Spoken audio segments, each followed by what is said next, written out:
बंगाल की सरकार ममता बनर्जी के नेतृत्व में जो वहां सरकार चल रही है वो एक धर्म विशेष के संरक्षक बन गई है। योगी जी को कोई थ्रेट करे ये देश को बर्दाश्त नहीं है। नहीं हिम्मत, बंगाल तो जाएंगे ही चुनाव में।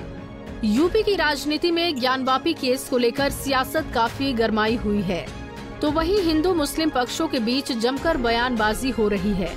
इस बीच पश्चिम बंगाल के जमाते उलेमा चीफ सिद्दीकुल्ला चौधरी ने ज्ञानवापी में पूजा पाठ बंद करने की मांग की है।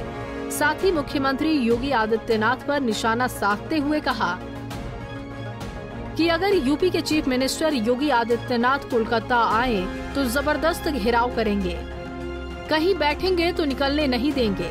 हमारा मकसद है कि ज्ञानवापी मस्जिद को खाली करें। भाईचारगी है, लेकिन आपके पास ताकत है तो मस्जिद तोड़कर पूजा पाठ का रास्ता देंगे।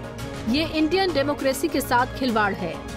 मस्जिद को आप मंदिर बनाएंगे तो क्या हम चूड़ी पहनकर बैठे रहेंगे? ऐसा हो नहीं सकता। वहीं बंगाल के जमाते उलेमा चीफ सिद्दीकुल्ला के इस बयान पर केंद्रीय मंत्री गिरिराज सिंह ने पश्चिम बंगाल की मुख्यमंत्री ममता बनर्जी पर जमकर हमला बोला है। गिरिराज सिंह ने कहा कि ममता बनर्जी के नेतृत्व में जो वहां सरकार चल रही है वो एक धर्म विशेष की संरक्षक बन गई है। वो रोहिंग्या आ जाए तो उनके लिए रेड कारपेट बिछाया जाता है। योगी जी को कोई थ्रेट करे ये बर्दाश्त नहीं।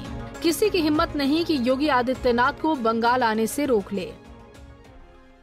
देखिए, बंगाल की सरकार ममता बनर्जी के नेतृत्व में जो वहां सरकार चल रही है वो एक धर्म विशेष के संरक्षक बन गई हैं। चाहे वो रोहिंग्या वहां आ जाए उसके लिए रेड कारपेट, और वहां से योगी जी को कोई थ्रेट करे ये देश को बर्दाश्त नहीं। योगी आदित्यनाथ एक ऐसा मुख्यमंत्री उत्तर प्रदेश का और देश के लिए सनातन का प्रतीक, अगर उनका विरोध होता है तो है नहीं हिम्मत, बंगाल तो जाएंगे ही चुनाव में, और ऐसे भी कोई रोक नहीं सकता। किसी की हिम्मत नहीं है योगी आदित्यनाथ को बंगाल जाने से रोक ले। इधर बिहार में खेला होने पर गिरिराज सिंह ने कहा कि बिहार के मुख्यमंत्री नीतीश कुमार ने राज्यपाल के यहाँ दावा कर दिया है।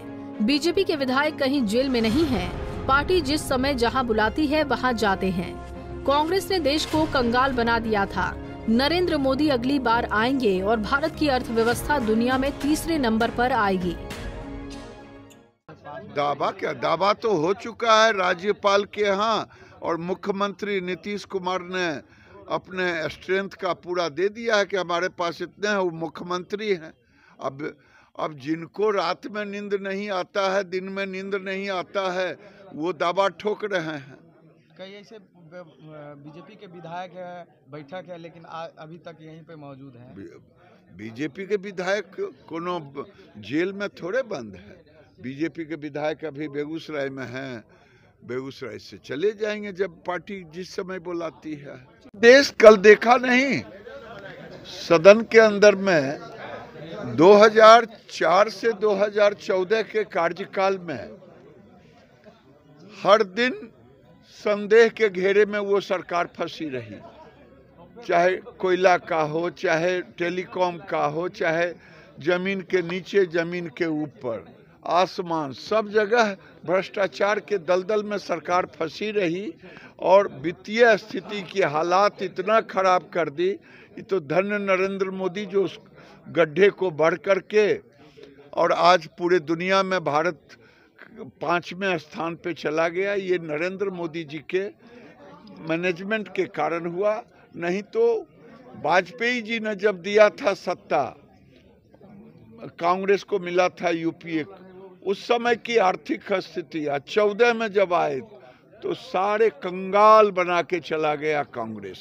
नरेंद्र मोदी अगली बार आएंगे और भारत की अर्थव्यवस्था दुनिया के तीसरे नंबर पर जाएगी। बहरहाल बिहार की राजनीति में फ्लोर टेस्ट को लेकर सियासी गहमा गहमी बढ़ गई है। पंजाब केसरी टीवी के लिए बेगूसराय से संतोष प्रसाद की रिपोर्ट।